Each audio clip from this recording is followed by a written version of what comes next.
wani sampean notohke nyawa. Nyawane sapa? Nyawane Semar. Meneng ngono sampean seneng Semar mati, ha? Nek ngono sampean seneng Semar mati, ya. Sampean bunga Semar mati. Wah, Bagong. Ilang tata kramamu karo aku. Kowe wani karo Werkudara. Nuwun sewu, kula ora wani karo Werkudarane, ning wani karo pambegan sampean. Sing rumangsa bener dhewe, ora iso disalahke. Kula ora setuju carane kaya ngono kuwi.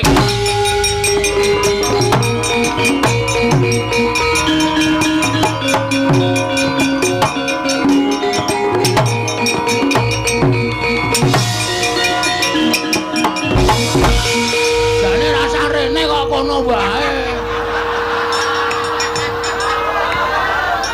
Lah ngopo? Aku tratapan. Tratapan, Dik. Dik. Malah. Ayo. Saiki kowe ngejak apa? Truk. Truk. Wangsulana, Truk. Lah piye? Aku ora patek wani nek ngene. Kowe jire ora kene, kene. Wong kene wis kebancut nyegur kali, maju ya klebus, mundur ya klebus. Lah kowe beda pedomane karo aku. Lah piye? Aku nek nyeblong kali ndodok sik. Dugang ora. Kersane pripun? Ora sak nyuli karo Bagong. Wah, yen pancen ora trima karo lungane Sedewa, mergo tak tundung.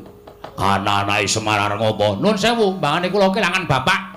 Luwung kula mati teng negara Ngamarta kula wujuti. Yo metu njaba. Oke, Truk. Ora sembrono lho, Truk. Ndara Werkudara. Lho wong kendeli ngene iki go sebacuk nantang ora kaya kowe iki nantang kok mundur iki apa kuwi. Nek kaya aku wis sebacuk nantang ngene iki iso luweh. Mbangane kowe karo aku kelangan bapak.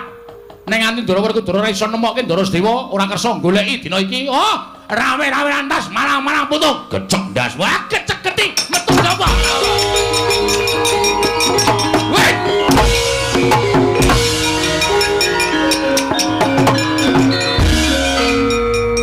Nuwun sewu. Piye, Bagong?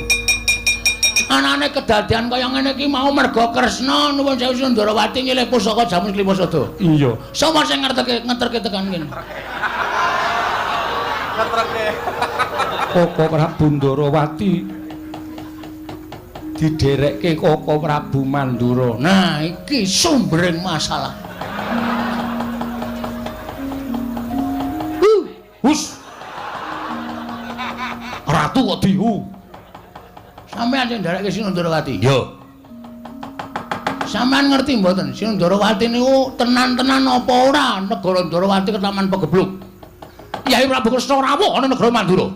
Dheweke ngandhake karo aku matur karo anakku yen negara Ndarawati ketaman pegebluk. Bisane walyane Rama Temajati yen tinimbalan pustaka Jamus Miang Jimat Klimasada. Aku dadekke seksi supaya melu sowane negara Ngamarta. Terus aku matur nang Yai Prabu Darma Kusuma. Yen to para Pandhawa kudu ngelingi lelabuhane Yai Prabu Kresna. Tumuli dadi geger iki mau. Ah, iki. Sak ngerti kula, Ndara Werkudara niku wonge angel nesu. Nek ora ana sing ngubup-ubupi, nek ora ana sing ngompori. Sapa sing ngompori Werkudara? Lho, aku ora. Ngaku wae. Ngaku wae. Glandang nenggala wae. Hus. Kuwi nggonku. Aku njaluk. Lho. Nenggala dijaluk piye? Butuhe aku ora mengerti para ya sampean kudu tanggung jawab. Sampean melu gawe masalah lungane Ndara Sedewa. Sampean ora gelem nemokke Ndara Sedewa. Kula sing ora trima. Lho, kowe nantang Baladewa. Lho ora nantang. Meng kula meng kepengin sampean tanggung jawab. Tegese kowe nantang karo Baladewa. Kowe nantang karo Rata Mandura. Apa mbok ora wedi karo kowe ya? Nek ndi papane wong bondo itu metu coba legane atiku. Rugi. Apa kuwi? Ngerkoso-ngerkoso kok tak njogo. Rajos. Jiri. Ora sakakan gelem tanpa kon ayo. Karepmu piye? Pokoke sampean gelem golek apa ora? Aku ora gelem golek. Ora gelem ora gulung wae. Metu coba legane aku padha.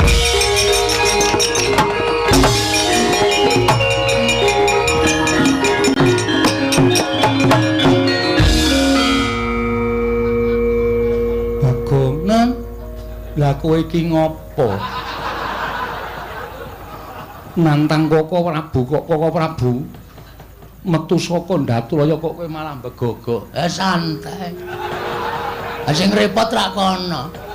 Wong kene durung siap-siap kok kono. Yo mangkat yo saiki yo ndas lho ketinggalan kereta. Ora ono Baladewa kok nesune tentang kereta. Aku anggere mlebu nang kraton iki kabeh wis nganu apa jenenge njur do ngawur kata-katane.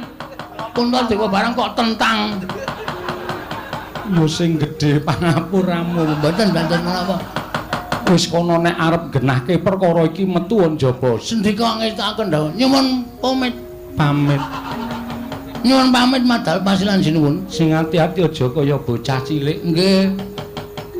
Ndara Janaka ulun pamit. Iya Bagong sing ati-ati. Aja kaya bocah cilik. Kuwi sing muni aku. Aja kaya bocah cilik. Nggih. Ndara nek kula ulun pamit nggih. Iya Bagong sing ati-ati. Njaluk. Sing ati-ati ning Sambikala. Waduh kok wolak-walik lho omong. Yem aku lunga sik ya. Inggih ngestaken dawuh. Suwe banget ketemu karo kowe. Engko cipika-cipiki ya, Jem. Inggih. Ayo kangen no ya, inggih. WA-mu isih kae sing wingi to? Inggih. 081 125 250 375. Lah kok menghitung-hitungan? Inggih. Kuwi adimu kok? Inggih. Lemu banget. Oh ya aja sok salin nganggone adimu ya? Inggih. Sandangane aja sok ganti. Inggih. Nggone adimu ki nek tok nggo iso tok cantolke pundak ngene iki. Saking gedene. Ora tepung kok wis ngrasani pakaian dalem. Aku karepe dhewe. Aku kenal. Yen pamit sinuwun, sing ati-ati aja kaya bocah cilik. Nune nggih. Mergi nek nganti kula mboten ngelingke Petro iki nek pun nesu wah. Bebayani tenan, yakin sumpah. Mboten mantra-mantra wujude Panakawan, bedane karo sapa-sapa ora wedi. Apa ya nggih? Dek winginane malam Setu nika gelut kalih Bathara Narada. Lho. Perkarane apa Bagong? Susukan teng jero kotak.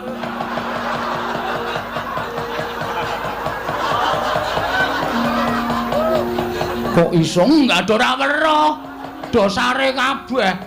Bathara Narada niku musuh Petra sadol rame teng jero gludak-gluduk. Sing damekke nggih kula. Ya wis syukur yen to kaya wong nggih ngonten mawon nggih nyuwun pamit. Iya sing ati-ati. Bareng. Iya.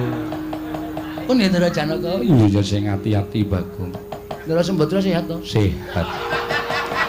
Ndara Srikandi? Iya waras Bagong. Syukur. Pun ya Ndara kula. Iya Bagong sing ati-atine nggih. Oh iya nah. Nggih. Dadah. Inggih ngatos-atos. Petra ora tak kandhani tuman wae. Wis mrena-mrena gawe masalah terus nang kampung ki. Adek malam Selasa wingi.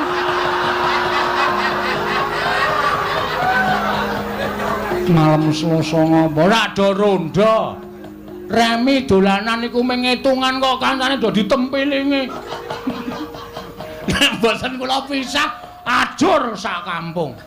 Kula terus mlayu saka omah tak eleke, "Truk, iso meneng ora?" Langsung lingguh. Petruk wedi karo kowe gila. Oh iya.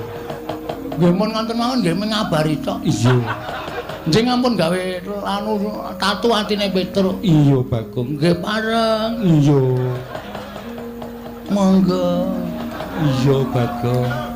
Pun Ndara Janaka. Iya sing ati-ati. Ndara Abimanyu sehat? Sehat.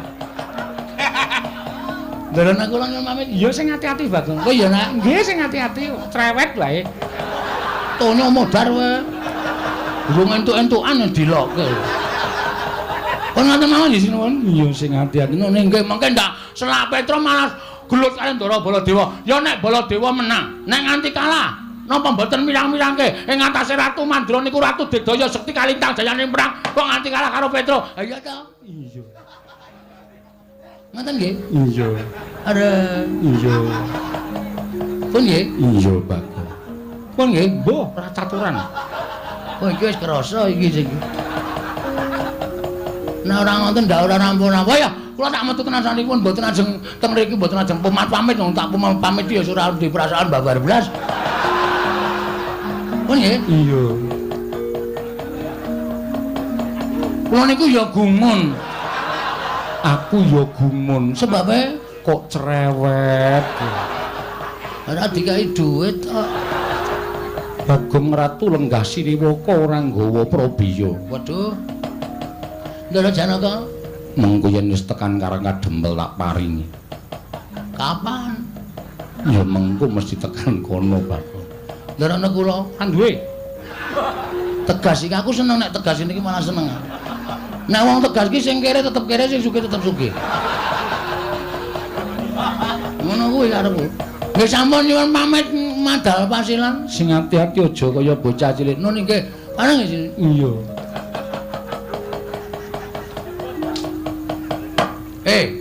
Wonten dawuh. Patih to kowe? Nggih. Andakawana? Inggih. Pangling kali kula ki Lurah Bagong. Ora. Sehat to? Nggih, pangestunipun waras. Nggih 300. Kangge menapa? Nek silisih panjenengan menika ngambil darinipun kunduraken. Iki atas nama Sinuwun Puntadewa. Aku kok nilai kowe 300 sesuk le nyaur panjenengane. Menapa estu? Dipidana pati wae wae. Nggih. Monggo 300. Ah, ngono. Nek ra ngene ra entuk hasil aku. Janaka wonten dawuh. Tulung sawurna patih Handaka. Maju kene Dimas nestaken dawuh kok ora.